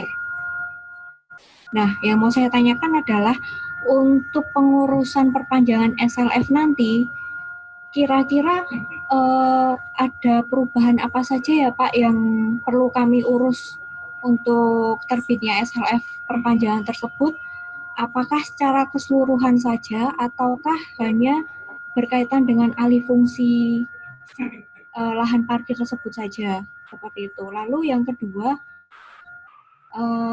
berkaitan dengan biaya Pak, biaya perpanjangan SLF, apakah itu tidak ada peraturan khusus standar biaya yang harus dikeluarkan untuk misalnya bangunan berapa lantai, 2 lantai, sampai dengan bangunan di atas 2 lantai. Gitu. Terima kasih, mohon arahannya Pak. Ya, terima kasih Mbak Sekar. Jadi Pak Zaki dan Pak Taher saya sarikan lagi. Itu tadi yang penanya pertama, penanya ketiga ya, Ibu Reni, notaris, itu sebenarnya saya tadi dikoreksi, beliau menanyakan lebih khususnya terkait dengan bagaimana jika ada instansi dari Pemda yang melakukan pembiaran terhadap status bangunan tersebut tidak punya izin. Jadi bagaimana kalau itu dibiarkan? Apakah ada konsekuensi hukum kepada dinas-dinas terkait yang seharusnya melakukan pengawasan tersebut? Terus kita sebagai orang umum, bagaimana bisa tahu kalau ini bangunan ini sudah punya SLF atau belum? Tadi disampaikan oleh Pak Zaki bahwasanya kita jangan sampai kita masuk ke bangunan yang kita rasa tidak aman karena tidak memiliki SLF. Nah, jadi dari mana kita tahu bangunan ini SLF sudah dilakukan, sudah SLF, dan mana bangunan yang belum punya SLF. Itu dari Ibu Reni Notaris. Terus dari Mas Yudhistira LKPH FHUI tadi, bagaimana jika terjadi kerusakan pasca SLF? Mungkin juga bisa ditambah panjangkan pembahasannya mengenai bagaimana jika ada kerusakan sebelum ada SLF. Apakah konsekuensinya lebih besar atau seperti apa? Lalu pengawasan dengan adanya penggunaan drone ya, menggunakan teknologi terkini, dan juga tadi Mbak Sekar dari LIPO menanyakan terkait dengan perpanjangan SLF karena ada perubahan. Jadi mau memperpanjang SLF, tapi sebelum perpanjangan ada perubahan, apa yang harus dilakukan dan biayanya berapa? Mungkin ini agak private, tapi monggo Pak Zaki dan Pak Tahir. Mungkin Pak Zaki dahulu. Monggo Pak. Ya, terima kasih Pak Moderator. Jadi yang pertama, kalau ada bangunan yang tidak punya perizinan gimana? Mungkin gitu ya secara garis besar ya. Sebenarnya begini, aturan itu dibuat secara umum sama untuk seluruh kawasan wilayah Negara Kesatuan Republik Indonesia. Cuman memang kadang-kadang terkendala kepada SDM pada setiap daerah yang kemudian SDM tersebut tidak siap. Dalam beberapa kajian yang saya lakukan, banyak daerah yang kemudian tidak siap terhadap aturan SLF ini. Banyak daerah yang kemudian bingung terhadap kajian SLF ini, apa yang mau dinilai, seperti apa. Karena sejak dari awal, bangunan itu seharusnya sudah dibuat mekanisme pengawasannya. Karena kalau daerah itu sudah ketat dari awal, maka kemudian bangunan itu tidak ada yang melanggar. Masalahnya adalah bangunan-bangunan yang kemudian melanggar ini apa yang bisa dilakukan oleh pemerintah daerah. Itu kesulitan. Ya, tapi beberapa daerah yang saya tahu, yang saya dekat juga, saya sebagai tenaga ahli di sana, mereka cukup tegas kok. Kalau bangunan, kita katakan DKI, misalnya bangunan itu sudah operasional lama, tapi ternyata tidak punya SLF, itu ditutup kok. Kalau ingat dulu, zaman Gubernur Basuki Cahayapurnama, saya tidak bicara soal politik, tapi ketika periode Gubernur Basuki Cahayapurnama, ada mall di daerah Cijantung, Green apa begitu namanya, itu bangunan BOT kalau tidak salah, tanahnya milik TNI AD. Nah, pada waktu kemudian Basuki Cahayapurnama itu menjabat, bangunan itu disegel karena tidak punya SLF. Ya. Yang kedua, kita bisa lihat di wilayah Sleman. Kalau teman-teman peserta pada tahu, di Jogja, Sleman, dekat UGM, itu ada Gama Bookstore. Ya, salah satu yang membuat bangunan Gama Bookstore itu belum operasional sampai sekarang, karena bangunan tersebut melanggar garis bebas jalan. Ya, mereka melanggar GS jalan. Tuh. Hingga sampai sekarang belum bisa dioperasionalkan. Karena apa? Kebijakan pemerintah daerah strict kok. Kalau melanggar, kita kepras. Sementara yang sedikit saya ketahui untuk ngepras bangunan itu kena struktur bangunan dan tidak bisa dikepras. Dikepras bangunan ambruk. Ya. Itu secara teknis dan administrasi bangunan. Saya tidak begitu tahu kalau ternyata bangunan itu ada sengketa belum dibayar lah atau apalah, tapi secara administratif dan teknis yang saya ketahui, bangunan itu melanggar GS jalan. Karena Jalan Kaliurang itu jalan nasional. Jarak bebas jalan dari bangunan tiap jenis tipe jalan itu berbeda. Jalan kabupaten berbeda, berapa meter, jalan provinsi berbeda. Ya, dan itu bukan hanya sekedar makanan teman-teman teknik, tapi teman-teman hukum juga harus tahu di situ ada lapangan, orang-orang hukum juga harus bicara di situ. Ya. Itu barangkali Pak Moderator untuk pertanyaan pertama. Jadi sebenarnya pemerintah daerah itu tegas kok. Cuman keterbatasan yang mereka punyai adalah keterbatasan SDM. Banyak pihak yang kemudian terkaget-kaget terhadap SLF ini. Layak fungsi, apa sih layak fungsi? Ya, banyak orang yang terkaget-kaget. Ya untuk orang-orang yang kemudian sudah mengetahui duluan, ya agak lebih beruntung dia lebih tahu duluan. Gitu. Untuk yang baru tahu dia akan bingung belajarnya di mana, cari referensi nggak ada. Kita bicara soal referensi buku yang membahas terkait teknik SLF maupun legal SLF itu nggak ada. Ya, mudah-mudahan nanti saya bisa membuat panduan terkait itu. Ya. Yang kedua pertanyaannya. Yang dari LKBH UII. Oke, ini saya coba baca. Ada kerusakan bangunan, ya, kerugian pada pengunjung tersebut. Nah, ini kenanya kelalaian, Mas. Ya. Dulu pernah ada, saya selalu wanti-wanti kepada pemilik bangunan, jangan sampai bangunan itu belum di SLF lalu ada insiden. Ini bahaya. Karena dia pertanggungjawaban pidananya ada di situ. Selain kemudian orang teknis yang memeriksa, ya, general manager atau penanggung jawab bangunan itu baik pada hari itu atau selama bangunan itu operasional itu bisa kena pidana. Pidana sebagaimana saya sebutkan tadi. Ya, di dalam Undang-Undang Bangunan Gedung sudah ada ketentuan pidananya yang menyebabkan orang itu celaka, luka ringan, cacat seumur hidup, meninggal, itu sudah ada ketentuannya. Ya, lebih detail mungkin bisa dibaca di ketentuan pidana Undang-Undang 28/2002. Hukumannya antara 3 tahun sampai 5 tahun. Pernah ada kejadian lift di salah satu bangunan, saya agak lupa di Jakarta atau di mana, yang liftnya itu jatuh. Ya, di salah satu bangunan di Jakarta. Ya. Nah, ternyata begitu disidik oleh kepolisian, pihak yang maintenance bangunan itu sertifikasi maintenance-nya dia mati. Ya, belum diperpanjang, lupa diperpanjang. Ya akhirnya kena. Walaupun misalnya sejatinya itu adalah human error, bukan human error. Sejatinya itu adalah error alatnya, ya. Maintenance-nya bagus segala macam, tapi setelah diperiksa kemudian sertifikasi maintenance yang dimiliki oleh ahli atau karyawan bangunan tersebut tidak aktif, maka dia bisa kena.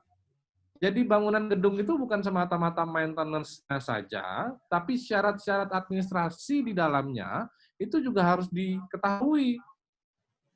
Lift itu yang melakukan perawatan harus orang bersertifikasi. Ya. Penangkal petir, gondola yang dipakai untuk membersihkan bagian luar bangunan itu juga harus perusahaan yang bersertifikasi dan orang-orang bersertifikasi. Jadi kalau ada kecelakaan bangunan atau dalam bahasa bangunan gedung namanya gagal bangunan, baik gagal bangunan minor, ya, liftnya jatuh atau apa, atau ada plafon jatuh yang mengenai orang, aspek pidananya ada di situ. Maka harus betul-betul diperhatikan, betul-betul dipenuhi, apakah ini permasalahan semata-mata permasalahan alam, atau karena permasalahan administrasi. Kalau permasalahan alam ya nggak bisa diapa-apain, ya alam gitu. Misalnya debit hujan yang begitu tinggi yang membuat pipa saluran air itu jebol.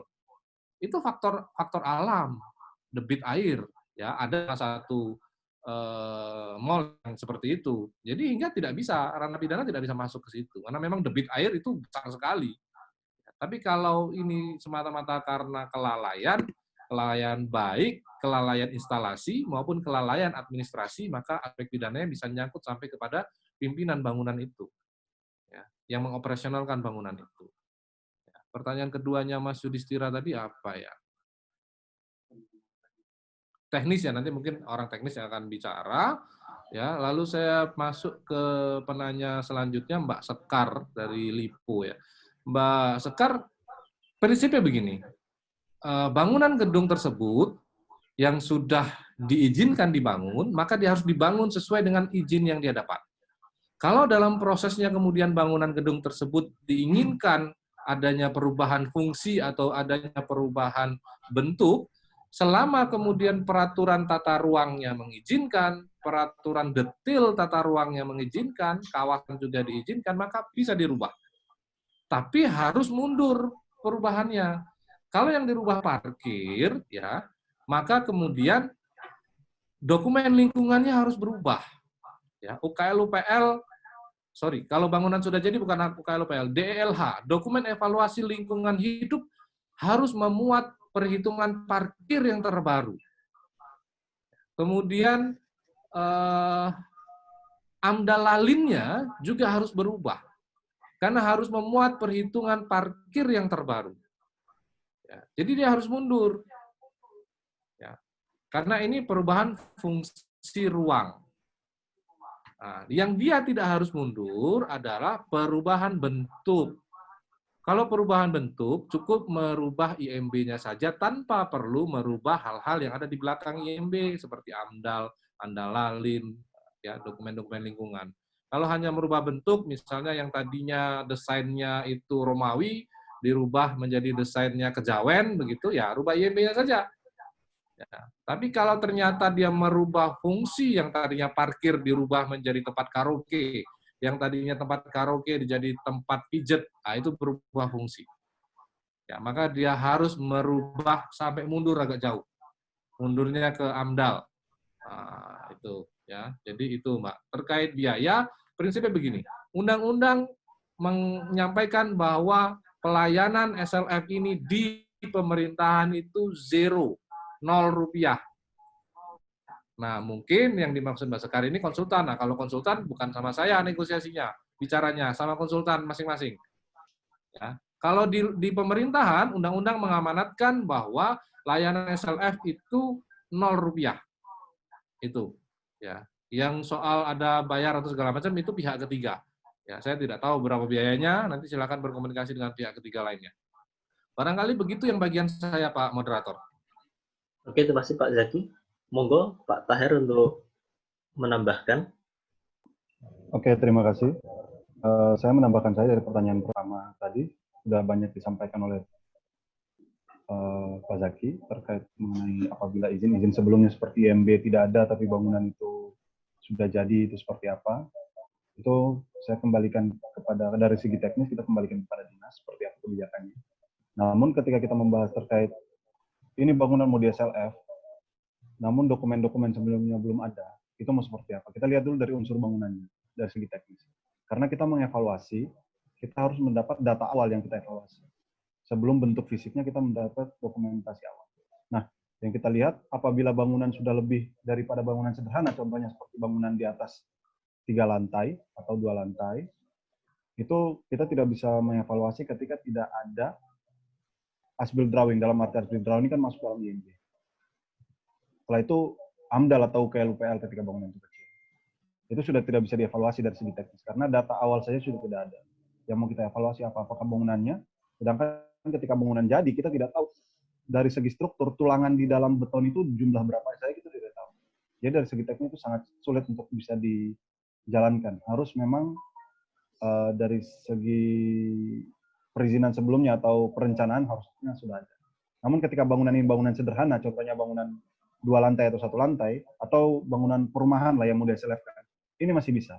Kenapa kami bilang masih bisa? Karena masih bisa kita melihat dari segi strukturnya, masih bisa kita di bahasa sederhananya dibolongin, kita lihat strukturnya ada berapa. Habis itu kita lihat dari segi arsitektural, dari segi mekanikal itu lumayan sederhana untuk bisa dipahami secara teknis, apabila tidak ada data perencanaan. Seperti kalau rumah biasanya tidak ada gambar awal, itu yang sering bermasalah itu. Nah, itu masih bisa kita dari segi teknis bisa evaluasi. Namun ketika bangunan sudah tidak sederhana, bangunan lebih dari 2 lantai ke atas, 3 lantai dan sebagainya, itu sudah tidak bisa dievaluasi ketika tidak ada rencana awal. Maka kebijakannya adalah monggo diurus dulu untuk perencanaan dokumen awal seperti AMDAL, ANDALALIN, IMB, as-built drawing, habis itu perencanaan dari elektrikal, mekanikal, plumbing dan sebagainya. Seperti itu. Itu untuk pertanyaan pertama. perizinan. Untuk pertanyaan kedua, Saudara Yudhistira terkait mengenai evaluasi bangunan. Saya ambil studi kasus, yaitu yang saya lagi tangani sekarang, di mana pengevaluasikan ketika karantina. Ketika bangunan itu memungkinkan untuk kita tinjauan lapangan, contohnya bangunan ini lagi libur, dikosongkan. Ada satu bangunan hotel yang dikosongkan dari tanggal sekian sampai tanggal sekian. Dari masa situ yang tidak diperbolehkan adalah physical distancing oleh pemerintah. Maka kami bisa ke sana untuk melihat kondisi lapangannya tanpa harus menggunakan drone dan sebagainya. Karena ketika pemeriksaan struktural, memang kita butuh lihat secara visual. Seperti itu. Dan pengujiannya pun secara visual ketika itu masalah struktur atau masalah elektrikal, itu pengujian secara struktural. Itu ketika memungkinkan. Ketika tidak memungkinkan, seperti contoh kasusnya kami ada studi kasus bahwasanya rumah sakit di Semarang itu menjadi rumah sakit rujukan untuk COVID. Di situ kami meminta bantuan dari pemilik bangunan, di mana kami akan merekap, melihat dari data perencanaannya, kami akan merekap hal-hal atau poin-poin penting yang menurut kami riskan akan bangunan itu dari segi arsitektural, struktur, mekanikal, elektrikal. Maka kami akan membuat listnya, kami mintakan dia memvideokan dan mendokumentasikan apa-apa yang kami butuh. Contoh kami butuh pada struktur bawah atau struktur basement, kami ingin melihat jarak antara kolom. Maka dia harus mengukur dengan video untuk memastikan, karena itu kita butuh satu kepastian untuk mengenai segi teknisnya. Itu kita meminta bantuan oleh pemilik bangunan itu sendiri dengan logo untuk membantu. Seperti itu. Apabila kejadian seperti RS yang menjadi rujukan COVID. Jadi ada komunikasi dua arah antara pemilik bangunan dan yang pemeriksa atau pengaudit. Seperti itu. Itu untuk teknis dari segi inilah. Itu masih bisa kita mengakali tergantung kondisi dan sebagainya. Itu untuk pertanyaan kedua. Saya rasa pertanyaan ketiga itu semua sudah dijawab oleh pemateri kedua itu Pak Zaki. Mungkin sekian Pak Moderator untuk jawabannya, saya kembalikan ke moderator. Ya, terima kasih. Sesi kedua kita selesaikan. Ini sesi terakhir ya, sesi 3. Masih ada 2 penanya, Pak. Sesi ketiga mungkin ini terakhir dari Mas Fajri Amarta dan juga dari Mbak Sekar, dosen Universitas Atmajaya. Monggo dari Mas Fajri dulu, dipersilahkan. Ya. Halo.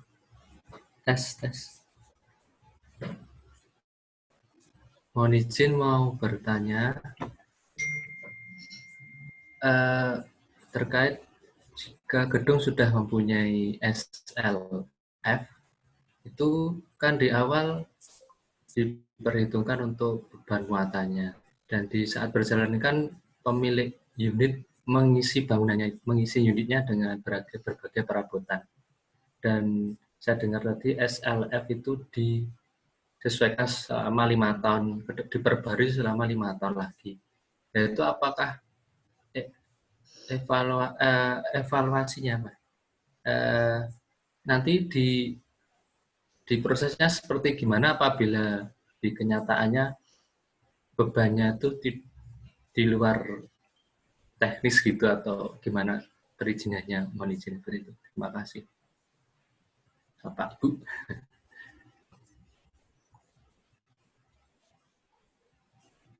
Oke, gitu ya Mas Fajri. Mungkin ini lebih ke aspek teknisnya, nanti bisa dijawab sama Pak Taher.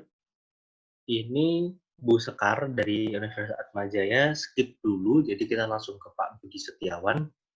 Monggo Pak Budi untuk open mic. Iya, Assalamualaikum. Selamat siang semuanya. Waalaikumsalam. Monggo Pak.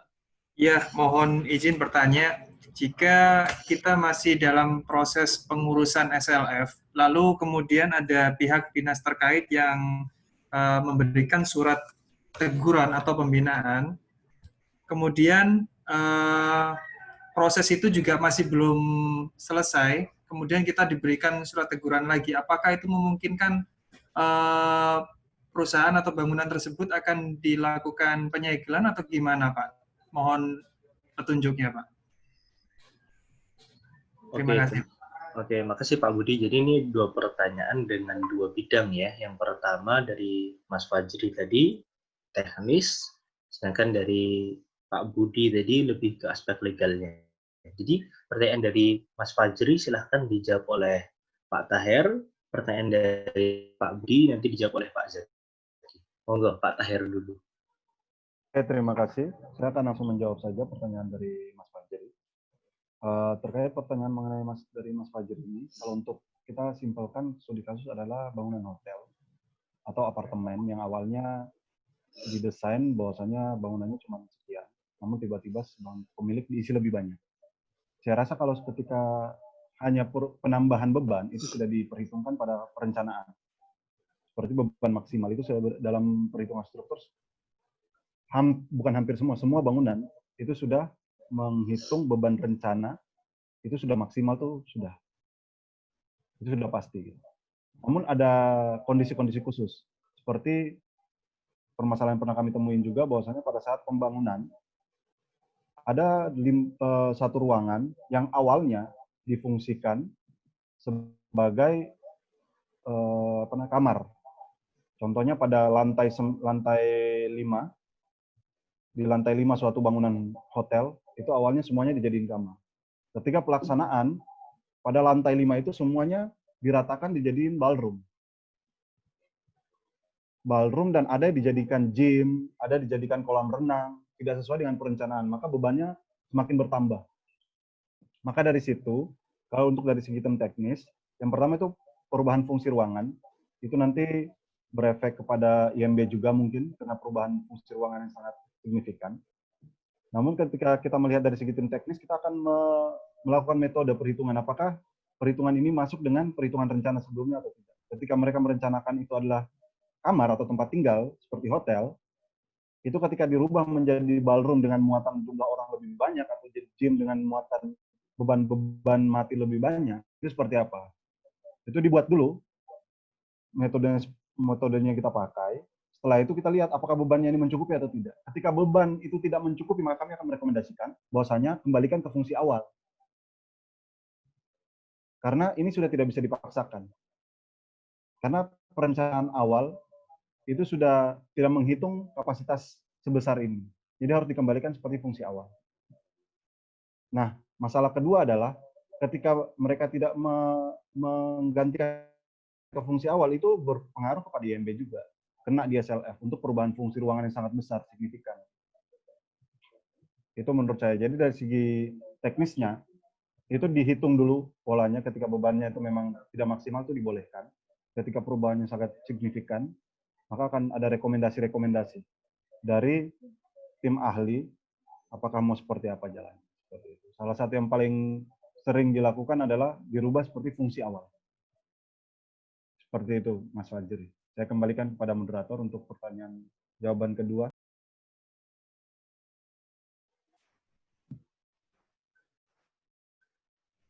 Oke, terima kasih atas jawabannya. Pak Zaki, monggo untuk menjawab pertanyaan dari penanya kedua tadi. Oke, terima kasih. Selamat sore Pak Budi Setiawan. Jadi begini,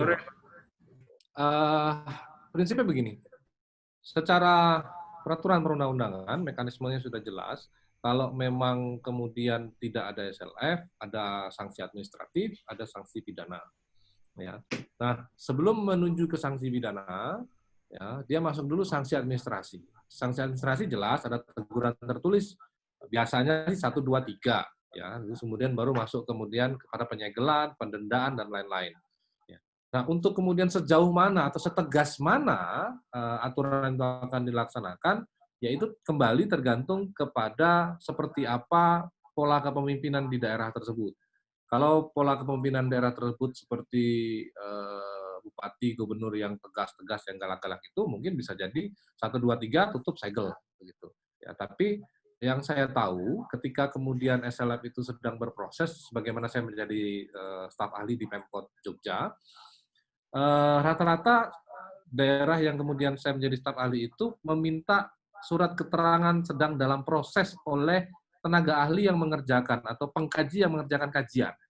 Sehingga kemudian mekanisme penyegelan itu bisa ditunda sampai dengan komitmen itu kapan diselesaikan. Ya, misalnya suatu bangunan gedung itu berkomitmen lewat surat keterangan dari tenaga pengkajinya, 3 bulan lagi kajian kami selesai. Nah, itu yang akan dipegang oleh pemerintah daerah. Ya, yang saya ketahui sih seperti itu di mana tempat saya menjadi tenaga ahli itu meminta surat keterangan itu. Kapan SLF itu akan diselesaikan oleh pemilik bangunan dan didaftarkan ke pemerintah kota kabupaten. Ya, itu Pak. Jadi kalau daerahnya misalnya tegas begitu, ya bisa jadi kemudian 1, 2, 3 selang seminggu dari pemberitahuan tertulis langsung disegel. Ya, tapi ada beberapa kebijakan yang dibuat melalui surat keterangan atau surat pernyataan yang kemudian disampaikan kepada pemerintah kota kabupaten bahwa bangunan gedung ini sedang dalam proses pengkajian. Nah, biasanya itu agak longgar, ya tidak serta-merta tegas. Gitu, Bapak.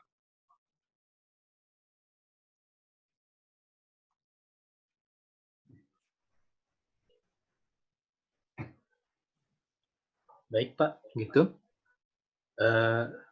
Ada satu pertanyaan lagi nih. Mungkin ini terakhir aja ya, benar-benar terakhir ini dari Ibu Sekar dari dosen Atmajaya. Bagaimana kita sebagai konsumen tahu kalau bangunan tersebut punya SLF? Apakah SLF memiliki kewajiban untuk diumumkan kepada seluruh khalayak? Monggo, mungkin Bu Sekar mau open mic. Oke. Nggak usah aja Pak Moderator, biar langsung dijawab aja oleh pembicara. Oke, monggo Pak Zaki. Ini juga pertanyaannya nyambung dengan ya, ini saya baru baca. Reni Notaris tadi. Kayaknya sama dengan Mbak Reni Notaris tadi ya, bahwa sebenarnya SLF ini kan kalau sudah ada SK-nya itu kan ada pelakat. Ada pelakat, ada SK dari dinas atau kepala daerah, ya. Bagaimana konsumen suatu bangunan gedung mengetahui bangunan itu memiliki SLF atau tidak? Sebenarnya gampang. Selama bangunan gedung tersebut sudah operasional, kita bisa asumsikan bangunan itu sudah memiliki SLF. Ya, ini by legal. Nah, urusan kemudian bangunan itu ternyata operasional tanpa memiliki SLF, ya itu kemudian sudah pada ranah pemilik bangunan dan pemerintah daerah, ya. Tapi sebagai konsumen ya istilahnya pengguna bangunan publik, ya kita boleh-boleh saja bertanya, karena itu bukan dokumen rahasia. Yang menjadi rahasia itu kajiannya. Tapi SK dan plakat itu boleh saja ditempel bahwa gedung ini aman. Ya, tapi kalau kajian itu menjadi rahasia bangunan gedung yang tidak bisa diumbar kepada publik. Tapi kalau SK dari kepala dinas, dari bupati, kepala daerah, itu boleh dipertanyakan. Sudah ada belum? Saya ingin nyaman berada di bangunan gedung ini sebagai penghuni atau sebagai pengunjung mal atau sebagai pengunjung rumah sakit. Ya, itu kita perlu tahu. Apalagi sekarang tuntutan SLF ini bukan cuma lokal konsumen, tapi kerjasama internasional sudah mempersyaratkan SLF.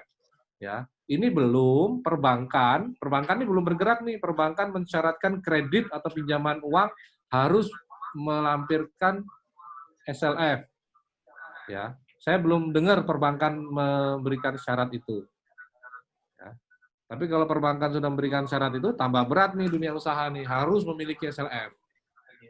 Ya, penyewa sudah mempertanyakan itu. Ya, jadi pemilik bangunan gedung harus betul-betul aware terhadap SLF ini, gitu, ya. Begitu, Mas Moderator. Baik, Pak. Ini ada pertanyaan satu lagi nyempil, mungkin dijawab secara singkat aja, Pak, dari Pratama Bagus Reni Pinilih itu. Jadi, tatkala seorang ahli pengkaji teknis SLF punya gedung, apakah gedung milik dia sendiri itu bisa dia kaji sendiri? Ini jawaban secara singkat. Oke, saya langsung jawab singkat aja ya. SLF ini bukan dikaji oleh satu orang bersertifikasi.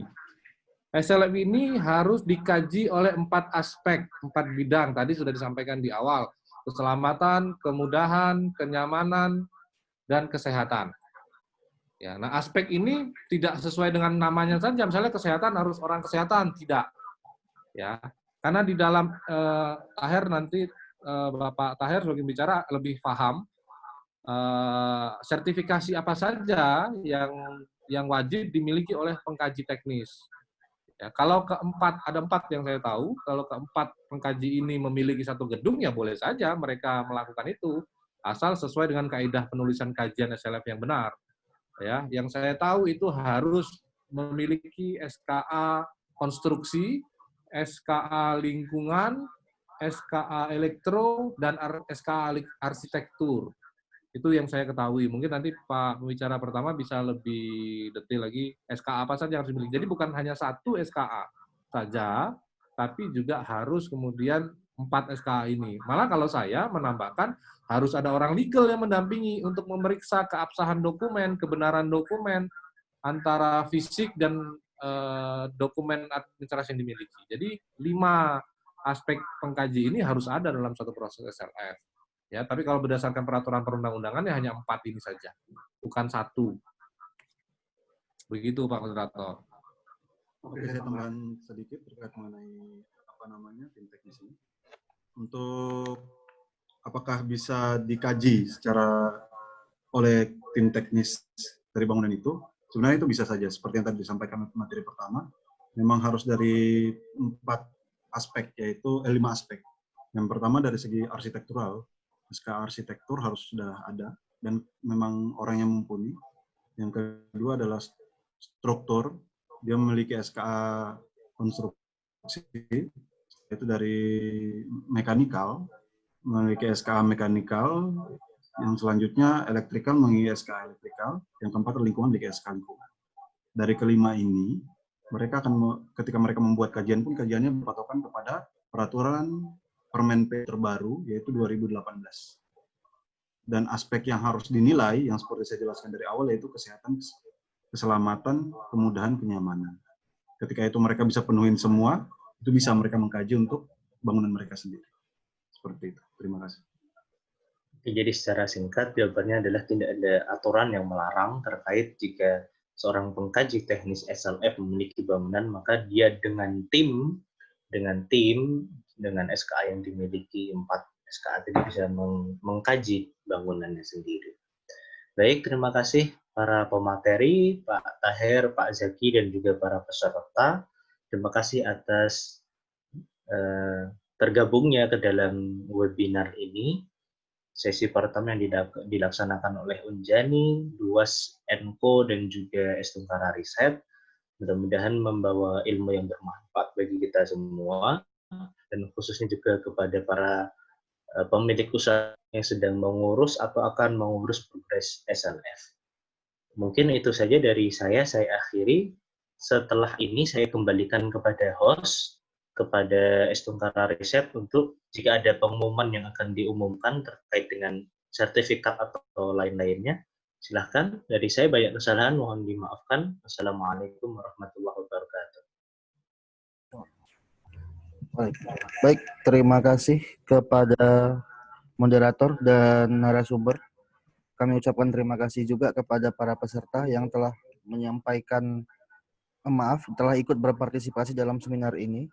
Perlu kami sampaikan untuk e-sertifikatnya akan dikirimkan melalui email peserta yang digunakan saat mendaftar. Dan kami juga mau mengumumkan di hari Jumat nanti kami juga menyelenggarakan kembali webinar ini, seminar dengan topik rumah susun. Mungkin untuk lengkapnya nanti kami kirimkan bersamaan dengan atau melalui email yang sudah didaftar atau nomor WA yang sudah dilakukan untuk pendaftaran begitu.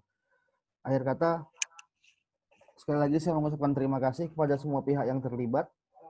Semoga kita diberikan kesehatan dan dapat bertemu di waktu yang selanjutnya. Billahi taufik wal hidayah. Wassalamualaikum warahmatullahi wabarakatuh. Waalaikumsalam warahmatullahi wabarakatuh.